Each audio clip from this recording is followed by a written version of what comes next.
1945 video. ప్రశ్న ఏంటంటే, జంతువులకు కూడా తీర్పు ఉంటుందా? ఎవరన్నది? జోనియల్ అంట. జోనియల్ తెలుసుకోవాలి. తీర్పు అనేది కేవలం మనుషులకి తప్ప జంతువులకు కాదు. జంతువులకి, చేపలకి, కీటకాలకి, ఆకాశ పక్షాదులకి, ఇంకా ఏవైనా సూక్ష్మజీవులు జీవులు ఉంటే దేనికి తీర్పు లేదు. ఎందుకు వాడికి తీర్పు లేదు? మనుషుల కొరకు అవి వచ్చాయి. మనిషి ఎవరు? దేవుని ఆత్మ, దేవుని స్వరూపము, దేవుని ఆకారం. దేవుని మనుషులకి ఇచ్చాడు 10 ఆజ్ఞలు, మనుషులకి ఇచ్చాడు ఆశీర్వాదము, శాపము.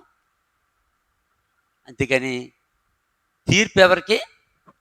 మనుషులకి ఉంది అన్ని కాలాల్లో. మత్తయి సువార్త 25వ అధ్యాయం 30వ వచనం. మత్తయి సువార్త 25వ అధ్యాయము 30వ వచనం. మరియు పనికిమాలిన నా దాసుని వెలుపడి చీకటిలో త్రోసివేయడి. అక్కడ తీర్పు ఉంటుంది చూడు. 34వ వచనం. మత్తయి సువార్త 25:35. 34వ వచనం. అప్పుడు రాజు, అంటే యేసు ప్రభు, తన కుడివైపు ఉన్న వారిని చూచి, నా తండ్రి చేత ఆశ్రయించబడిన వారులారా రండి, లోకం పుట్టినది మొదలుకొని మీ కొరకు సిద్ధపరచబడిన రాజ్యమును స్వతంత్రించుకున్నాడు. అంతే. 41వ వచనం. అప్పుడు ఆయన ఎడమ వైపు నుండి వారిని చూచి, శపించబడిన వారులారా నన్ను విడిచి అపవాదికి వాని దూతలకు సిద్ధపరచబడిన నిత్యాజ్ఞలకు పోవుడి. ఇది తీర్పు ఎవరికి? మనుషులకి. గొర్రెలకు, మేకలకు, మంచివారికి, చెడ్డవారికి, యేసు నమ్మిన వారికి, నమ్మని వారికి. మరి జంతువుల్లో యేసు నమ్ముతాయా? ఏదన్నా సాయితేనుగా నమ్ముతాయా? పక్షుల్లో వాటికి ఏం సంబంధం లేదు. అవి వాటికి ఆత్మ లేదు. ఆత్మ ఉంటేనే తీర్పు. అంటే ఆత్మ ఉంటేనే తీర్పు. ఆత్మ లేకపోతే తీర్పు లేదు. తీర్పు ఉండదు. చనిపోతే పోయినట్టే. కానీ మనుషుల్లో చనిపోతే పోయినట్టు కాదు, వాళ్ళు తిరిగి లేస్తారు. తీర్పు ఎవరికి? మనుషులకి. ప్రకటన గ్రంథము 20వ అధ్యాయము 11, 12, 13, 14, 15. ప్రకటన గ్రంథం 20వ అధ్యాయం 11వ వచనం. మరియు ధవలమైన మహాసింహాసనమును దాని యందు ఆసీనుడు అని ఒకని చూచితిని. భూమి ఆకాశములు ఆయన సముఖం నుండి పారిపోయాను. వాటికి నిలువు చోటు కనబడకపోయాను.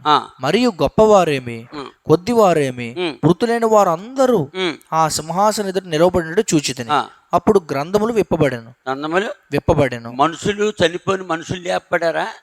లేకపోతే జంతువులు కూడా లేపబడ్డాయా? మనుషులు. కాబట్టి తీర్పు ఎవరికి? మనుషులకి. చదువు. మరియు జీవ గ్రంథమును వేరొక గ్రంథం విప్పబడను. ఆ గ్రంథముల యందు వ్రాయబడిన వాటిని బట్టి తమ క్రియలు చెప్పిన మృతులు తీర్పు పొందిరి. సముద్రము తనలో ఉన్న మృతులను అప్పగించాను. మరణమును, పాతాళలోకమును, వాటి వశమునున్న మృతులను అప్పగించాను. వారిలో ప్రతి వాడు తన క్రియలు చొప్పున తీర్పు పొందాను. మరణమును, మృతుల్లోకమును అగ్నిగుండములో పడవేయబడెను. ఈ అగ్నిగుండము 2వ మరణం. ఎవని పేరైనను జీవ గ్రంథమందు వ్రాయబడినట్టు కనబడని ఎడ్ల వాడు అగ్నిగుండలో పడవేయబడ్డాడు. కాబట్టి తీర్పు ఎవరికి? మనుషులకి. ఎవరికి కాదు, జంతువులకు అని తెలుసుకోవాలి. బైబిల్ అంతట్లో ఎక్కడ కూడా తీర్పు జంతువులకి, పక్షులకి, కీటకాలకి, జలచరాలకి, ఏ పాములకి, తేలికి, జెర్లకి లేవని తెలుసుకోవాలి. ఆత్మలున్న మనుషులకి తీర్పు. అదే ఆత్మలు ఎవరికెవరికి ఉన్నాయి? ఆటలకి తీర్పు. ఎవరు? ముక్కోడి దేవతలు, దేవుని దూతలు. వాళ్ళు ఇంతకుముందు వారు దేవుని విడిచిపెట్టి బయటకు వచ్చారు. వాడికి తీర్పు ఆత్మలవి. 4 ముఖాలోడు, చతుర్ముఖి, వాడే సైతాన్, వాడే ఘటసర్పం, వాడే మరి అబద్ధికుడు, మోసగాడు. వాడికి తీర్పు. అది ఆత్మే. పాపపురుషుడు, వాడు ఆత్మే, వాడికి తీర్పు. దాని తర్వాత క్రూరముఖము, అబద్ధ ప్రవక్త, అవి కూడా ఆత్మలే. వాటికి కూడా తీర్పు. మనుషులకి తీర్పు. అందుకే చూడు, తీర్పుకు కావలలో ఉంచబడే వరకు 2 పేతురు 2:4 పడిపోయిన దేవదూతలు 2 పేతురు 2:4 దేవదూతలు పాపం చేసినప్పుడు దేవుడు వారిని విడిచిపెట్టక పాతాళలోకమందున కటిక చీకటి గల బెలములను త్రోసి తీర్పుకు కావల్లో ఉంచబడకు వారిని అప్పగించాను. కాబట్టి ఆత్మలకే తీర్పు తప్ప మిగతా ఎవరికే తీర్పు లేదు. ఎక్కడతో ఈ యొక్క